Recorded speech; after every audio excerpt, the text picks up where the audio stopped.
사무엘상 19장 18절부터 24절까지의 말씀입니다.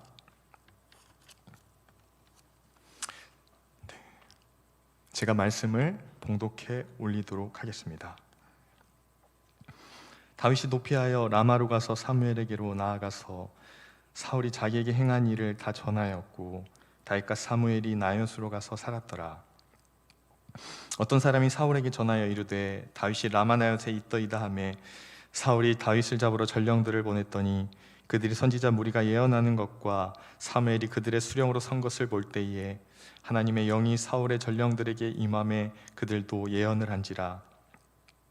어떤 사람이 그것을 사울에게 알림해 사울이 다른 전령들을 보냈더니 그들도 예언을 했으므로 사울이 세 번째 다른 전령들을 보냈더니 그들도 예언을 한지라. 이에 사울도 라마로 가서 세구에 있는 큰 우물에 도착하여 물어 이르되 사무엘과 다윗이 어디 있느냐? 어떤 사람이 이르되 라마 나요스에 있나이다. 사울이 라마 나요스로 가니라. 하나님의 영이 그에게도 임하시니 그가 라마 나요스에 이르기까지 걸어가며 예언을 하였으며 그가 또 그의 옷을 벗고 사무엘 앞에서 예언을 하며 하루 밤낮을 벗은 몸으로 누웠더라. 그러므로 속담에 이르기를 사울도 선지자 중에 있느냐 하니라. 아멘. 오늘 금요철야 시간에 저는 지금 라마 나요스로 가라라는 제목으로 하나님의 말씀을 선포하도록 하겠습니다. 18세기 세계적인 철학자인 데이비드 휴먼은 다음과 같은 유명한 말을 남겼습니다. 철학자를 시기하는 작가는 거의 없다. 다시 한번요. 철학자를 시기하는 작가는 거의 없다. 이 말이 담고 있는 의미는 나와 전혀 관계가 없고 내가 중요하게 여기지 않는 부분에 관해서 누군가 그것을 나보다 잘하건 인정받든지 상관이 없지만 내가 관심과 인정을 받아왔던 분야에서 어느 날 그 모든 관심과 인정이 다른 사람에게로 쏠려질 때 우리 인간에게는 시기심이라는 감정이 발생하게 된다는 것입니다. 그래서 데이비드 휴먼은 철학자를 시기하는 것은 작가가 아니라 같은 분야에서 일하고 있는, 연구하고 있는 철학자이다라고 이야기했습니다. 이 말은 당시뿐 아니라 현대를 살아가는 오늘 우리의 삶 가운데 우리의 심리를 너무 잘 표현한 말이기에 오늘까지 데이비드 휴먼의 큰 명언으로 남겨져 있습니다. 독일의 유명한 심리학자이자 아우크스부르크 대학의 심리학 교수인 롤프 하우블은 자신에 져서 시기심에서 이렇게 이야기했습니다. 시기심이란 숨겨진 감정이며 자기 자신도 잘 알아채지 못하는 경우가 많은 감정이다. 롤프 하우블은 이 시기심은 다 같은 방식으로 표출되는 것이 아니라 네 가지의 양식으로 표출된다고 그는 언급합니다. 우리가 이 시기심이 표출되는 네 가지 방법 중 하나인 타인을 해치는 사악한 시기심으로 우리의 시기심을 표출하지 말고 상대방을 인정하는 만큼 내 자신도 노력하는 야심에 찬 고무적인 시기심으로 표출하여 모두가 함께 성장할 수 있는 방향으로 나아가도록 우리는 힘써야 할 필요가 있다. 그러니까 시기심이란 종류가 여러 가지 있는데 우리가 나쁜, 악한 상대방을 해치는 시기심을 가지고 살아가지 말고 서로가 함께 경쟁해서 서로를 세워가는 시기심으로 그 시기심의 감정을 전환시킬 필요가 있다고 언급한 것입니다. 이 책은 저자가 오랫동안의 임상의 결과와 또 심리치료를 통해서 만나는 사람들 그리고 거기에서 얻은 풍부한 지식을 바탕으로 쓰여졌기 때문에 실질적으로 우리 내면 안에 계속해서 일어나는 이 시기심을 어떻게 다루어야 하는지 좋은 우리에게 관점을 제공해주는 책이라고 볼 수 있습니다.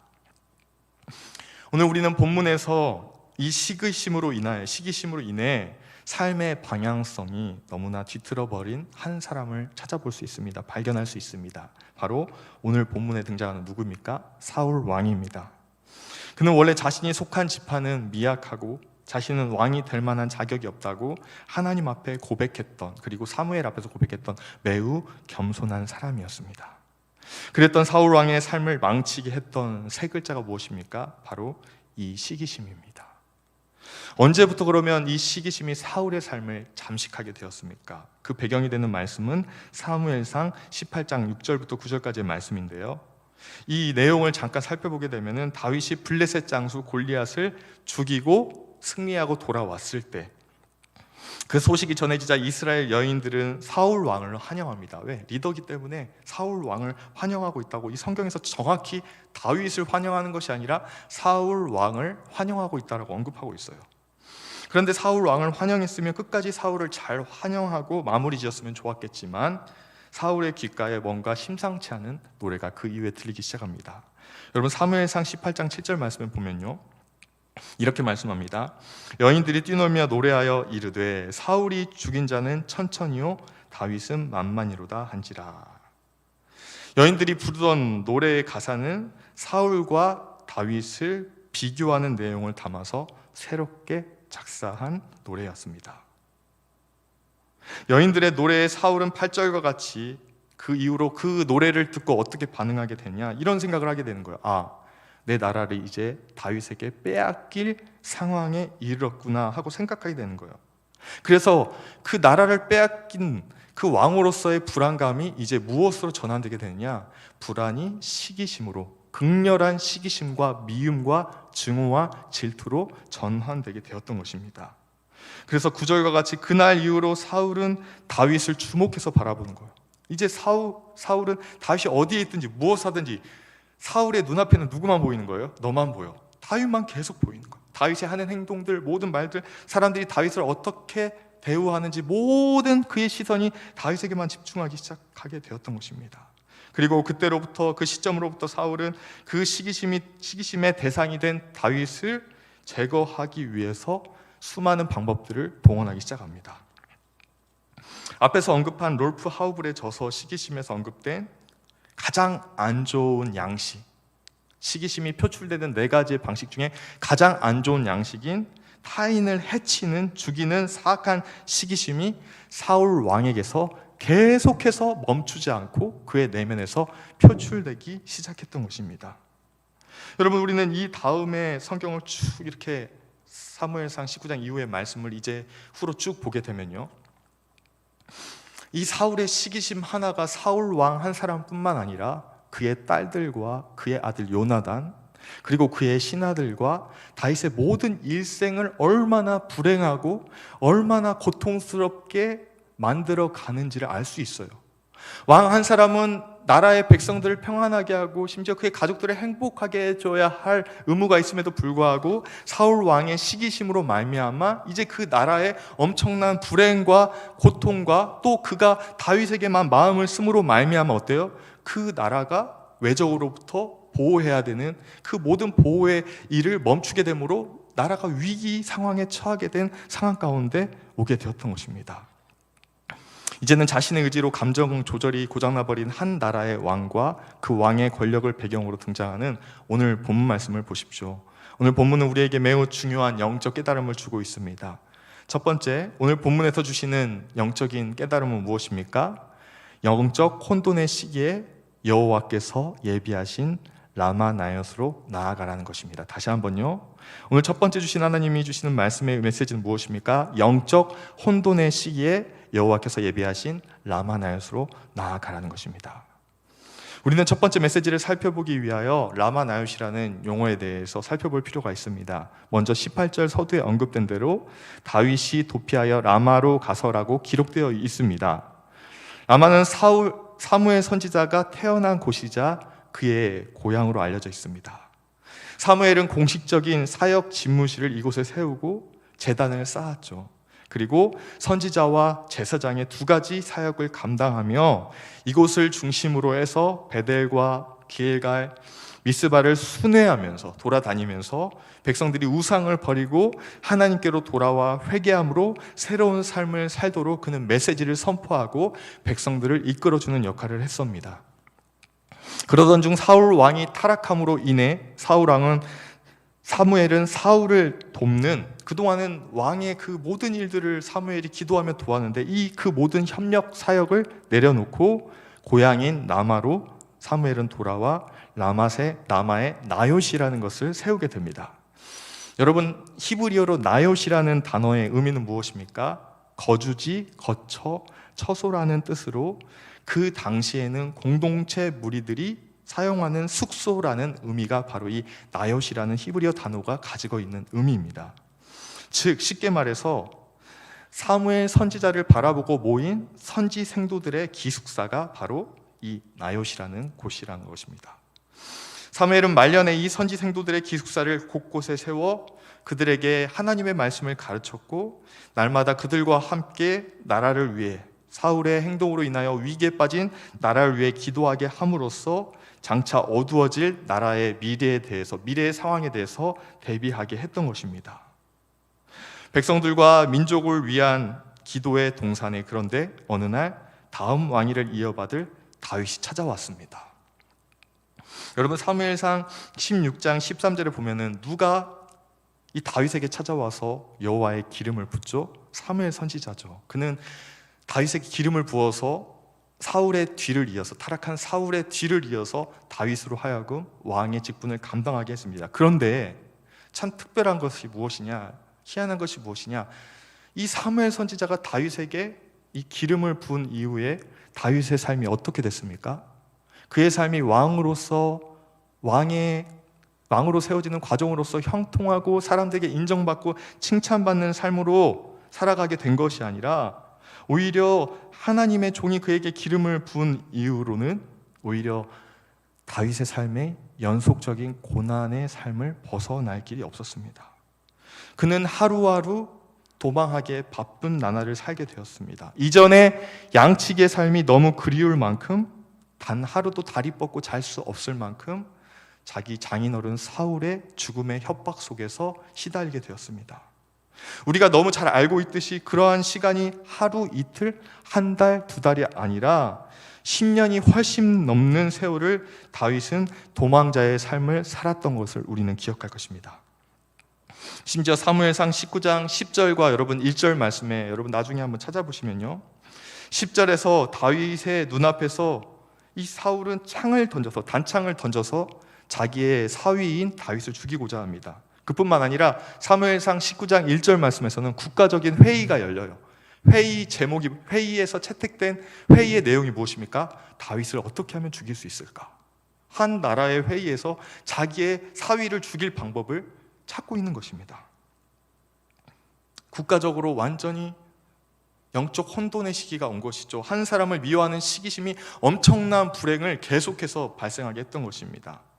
그런데 여러분, 이러한 영적 혼돈의 상황에도 불구하고 여호와께서 예비하신 영적인 피난처 라마 나요시 있었다는 사실을 여러분 기억하십시오. 그곳에는 다윗의 아픔의 이야기를 들어주고 말씀으로 이끌어줄 영적 멘토이자 영적 아버지 사무엘이 존재하고 있었고 기다리고 있었습니다.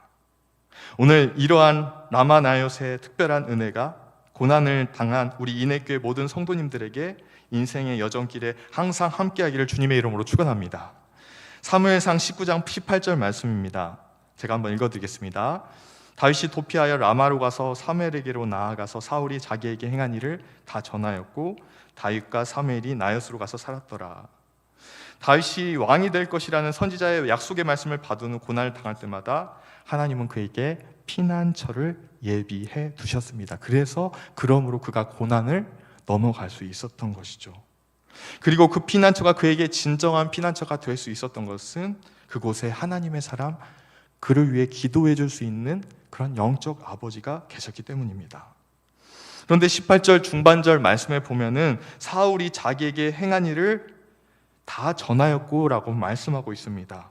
여러분, 사실 사무엘 선지자는 그 당시에 다윗이라는 사람이 쉽게 만날 수 있는 사람이 아니었어요. 그는 이스라엘의 위대한 영도자였고 지도자였고, 그를 만나기 위해서는 사울조차도 쉬운 일로 만나는 것이 아니라 국가의 중요한 일로 인해서 사울을 그렇게 만날 수 있는 아주 중요한 인물이 바로 사무엘 선지자의 위치였습니다.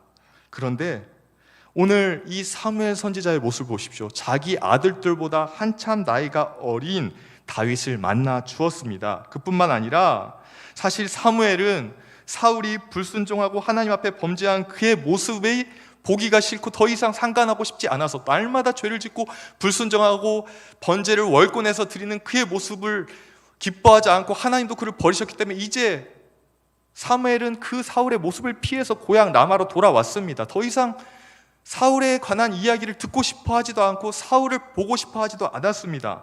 그런데 여러분, 다윗이 다시 이 사무엘에게 찾아와서 누구 이야기를 합니까?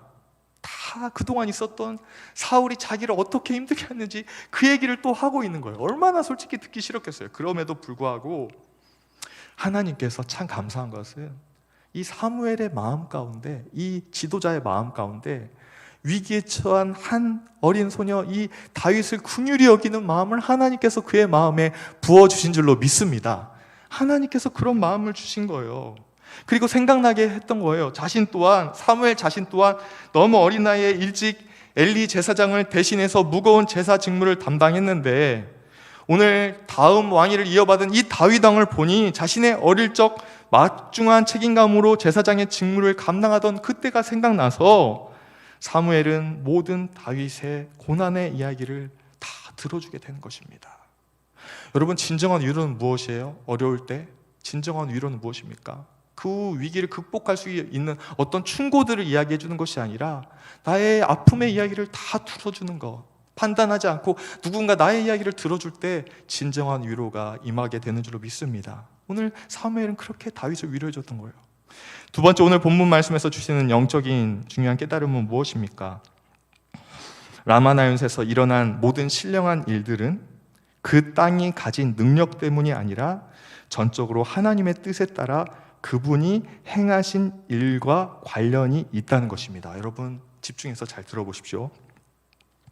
19장 20절, 21절에 보듯이 사울은 다윗을 사로잡기 위해 자신의 전령들을 3번이나 라마나윕으로 보냈습니다. 여러분, 전령이란 이 메신저, 영어로는 이 ESV에서는 메신저라고 번역이 되어 있는데 원래 전령들이란 상관이 명령하는 명령을 전하는 자라는 정의를 가지고 있어요. 그런데 오늘 이 사울이 보냈던 3번이나 다윗에게 보냈던 이들은 실은 전령, 메신저가 아니었어요. 어떤 사람이었습니까? 이 다윗을 가서 사로잡아 오기 위한 민첩하고 뛰어난 사울의 특수부대 정예 요원들이었습니다. 그냥 가서 이 사울의 메시지를 전하기 위해서 간 게 아니라 누구를 잡아오러 보낸 거예요? 다윗을 잡아오라고 보낸 거예요. 그러니까 3번이나 가서 잡아오지 못하니까 어때요? 이제 나중에는 사울이 가게 되면 우리는 말씀을 통해서 보게 되는 것이죠. 그런데 중요한 게 있습니다. 무예가 출중한 자들 중에서도 아주 민첩하고 뛰어난 정예 요원들을 색출해서 사울은 다윗에게 3번이나 보냈습니다. 그런데 무장 요원들이 이 라마나윕이라는 땅에 들어가자마자 무엇에 제압당하는 거예요? 하나님의 영에 제압당합니다. 그리고 20절과 21절 말씀을 보세요. 하나님의 영이 사울의 전령들에게 임함에 무엇이에요? 그들도 예언을 한지라. 다윗을 가서 결박하여 잡아오라고 보냈더니 하나님의 영, 즉 성령의 임재 가운데 자신들이 완전히 사로잡혀서 예언을 하고 있는 여러분, 그들의 모습을 성경을 통해서 우리는 볼 수 있습니다. 때때로 어떤 사람들은요, 구약의 사무엘상 19장 본문을 보면서 오늘날로 하면 이 라마나윕이라는 지역이 지리적으로 어디인지 연구하면서 그곳을 찾아 나서기도 합니다. 이곳에 가면 뭔가 신령한 일을 경험하고 이 땅을 밟는 순간 예언을 하게 된다든지 어떤 특별한 기대와 생각 때문에 실제로 기독교 역사의 많은 문헌들에 보면은 이 라마나윕을 찾아 순례하는 순례자들, 필그림들이 있었다고 분명히 기록되고 있어요. 그러나 여러분, 그것은 이들이 하나님의 말씀의 의미를 한참 몰랐기 때문에 했던 행동이었습니다. 여러분, 사실 라마나윕은 하나님의 성령이 거주하시는 유일하고 특별하고 특수한 장소가 절대로 아닙니다. 여러분이 지금부터 잘 분별하고 기억하고 들으셔야 돼요. 라마나윕은 사무엘이 그곳에서 기도를 하도 많이 해서 그 땅 자체가 신령해지게 되어 들어가기만 해도 성령을 받은 장소가 아닙니다. 오늘 이 사무엘상 19장 18절부터 24절까지의 말씀을 여러분 나중에 집에 돌아가서 잠잠히 한번 묵상하면서 살펴보십시오. 다윗이 18절 말씀해 보니까 라마나윕에 들어갈 때에 다윗은 뭐예요? 하나님의 영이 임하지도 않았고 다윗은 예언을 하지도 않았어요. 오히려 다윗을 잡으러 왔던 사울의 정예 요원들과 살해의 의도를 가지고 찾아왔던 사울에게 하나님의 영이 임하고 예언을 했습니다.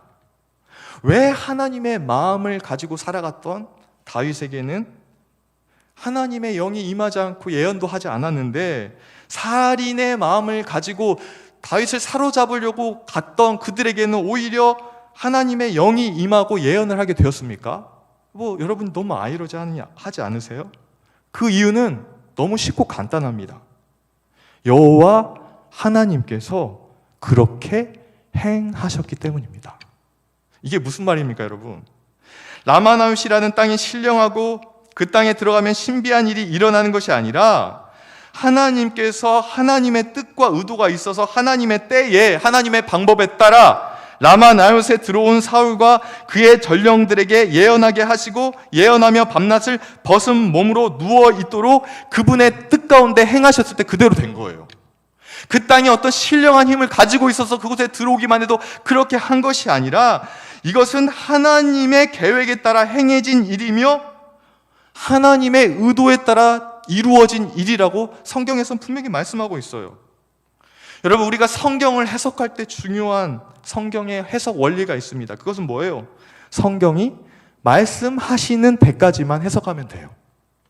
오늘 본문 말씀 어디에도 라마나웃이라는 땅이 다른 땅과 달라서 신령하고 뭔가 특수한 능력을 가진 곳이다 라고 말씀한 곳은 한 군데 없습니다. 한 군데도 없다는 거예요. 단지 정확한 것은 무엇입니까?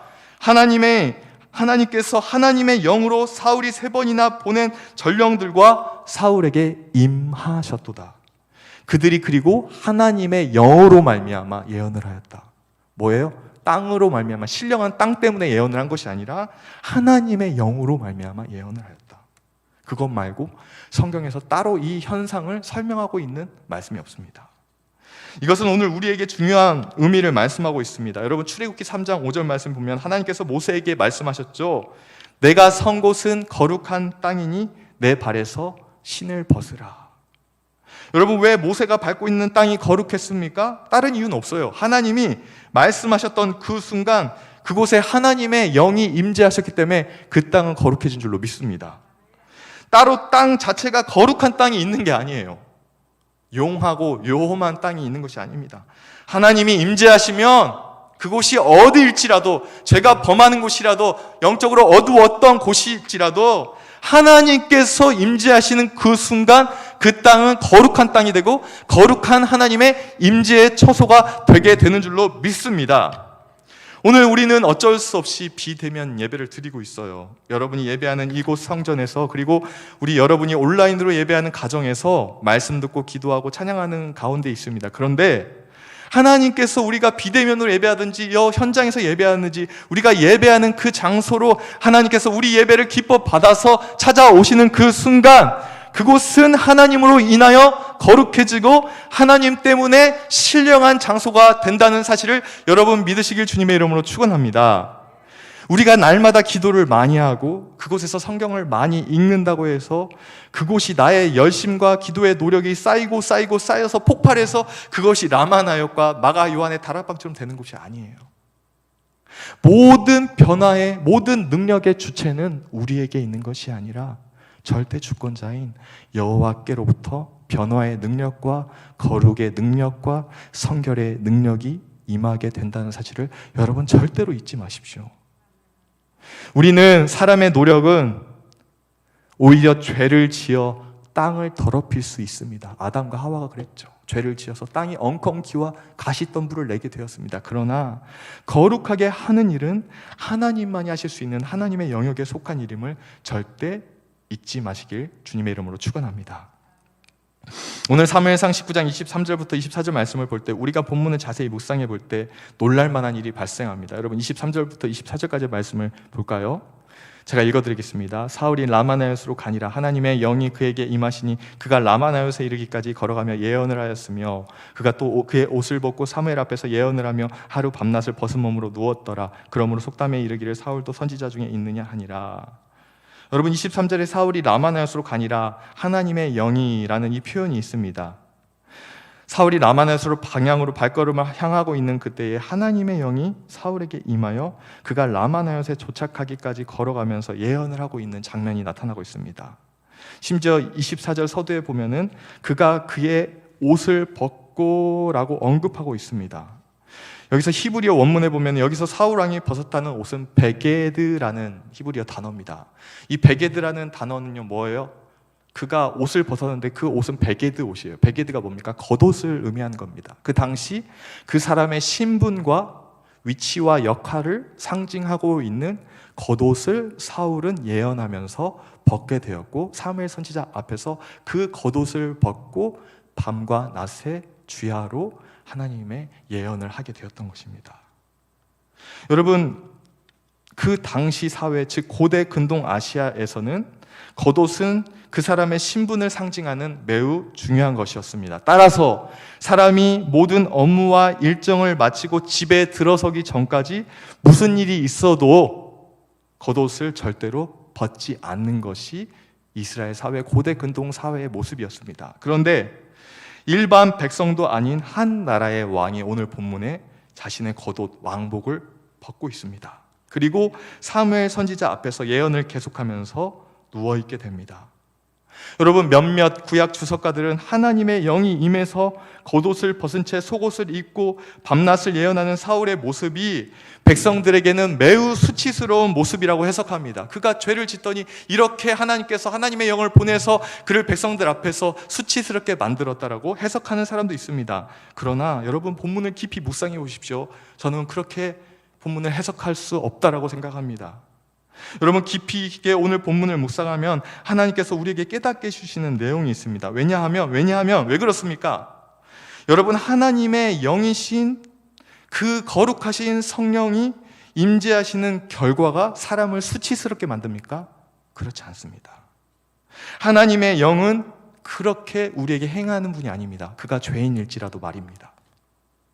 누가 지금 왕복을 벗고 누워 예언하는 이 사울의 모습을 보면서 흉하다고, 어떻게 한 나라의 왕이 처신머리 없이 이게 뭐냐고 말할 수 있겠습니까? 여러분, 그동안 사울이 왕복을 입고 있을 때 했던 일이 무엇이죠? 오히려 그는 이 왕복을 입고 날마다 다윗을 죽일 살인의 계획을 수립했습니다. 그의 신하들과 함께 그 왕복을 입고 그 왕복이 가진 권한을 가지고 다윗을 죽일 계략을 날마다 세웠습니다.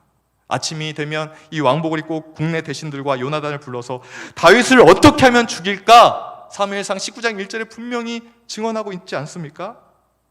오히려 지금은 그런데 어떻습니까? 그 권력으로 살인을 준비했던 왕복, 권력을 지키려고 무단히 애쓰는 그 왕복을 사울은 벗어버렸던 것이죠. 완전히 벗어버렸던 것입니다. 그동안 불안과 초조와 살인의 중동에서 이제 완전히 벗어나 참된 자유를 얻은 모습, 사울의 모습을 보십시오. 그렇다면 누가 사울로 하여금 이 왕복을 벗어버리고 예언하며 누워 참된 쉼을 얻도록 허락하셨습니까? 누가 이토록 사울의 모습을 무장 해제된 모습으로 만들어 놓으셨습니까? 간단합니다. 그에게 자신의 영을 보내신 여호와의 성령께서 사울을 무장 해제시켜버린 거예요. 따라서 오늘 우리는 이 모습을 볼 때 마지막 세 번째, 오늘 본문에서 주시는 영적인 깨달음을 얻을 수 있습니다. 무엇입니까? 우리 한번 중요한 말씀이니까 함께 고백해 볼까요? 주의 영이 계신 곳에서 자유함이 있느니라. 여러분, 아멘이시죠? 주의 영이 계신 곳에는 자유함이 있다라는 것입니다. 고린도 후서 3장 10절 말씀, 주는 영이시니 주의 영이, 하나님의 영이 계신 곳에는 자유가 있느니라. 사도 바울은 성령에 충만하여 하나님의 그 말씀을 선포했습니다. 이 말씀이 누구에게 그대로 임한 거예요? 사울에게 그대로 임했습니다.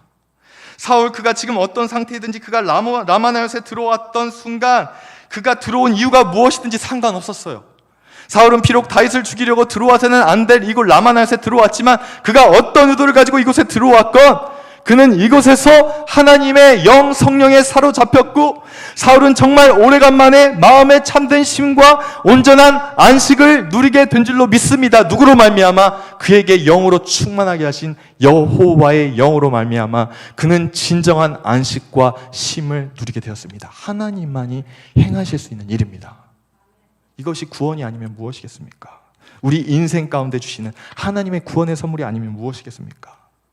하나님의 영이 사울을 다스릴 때 그는 자기의 무장해제, 모든 자기의 권리와 권한을 나타내는 겉옷을 다 벗어버리고 사무엘 선지자 앞에서 그가 사무엘상 10장 10절에 처음 왕으로서 어노이팅 기름 부으심을 받았을 때 가졌던 그 기쁨과 감격, 그 자유로운 모습을 다시금 회복하며 사무엘 선지자 앞에 있었던 것입니다.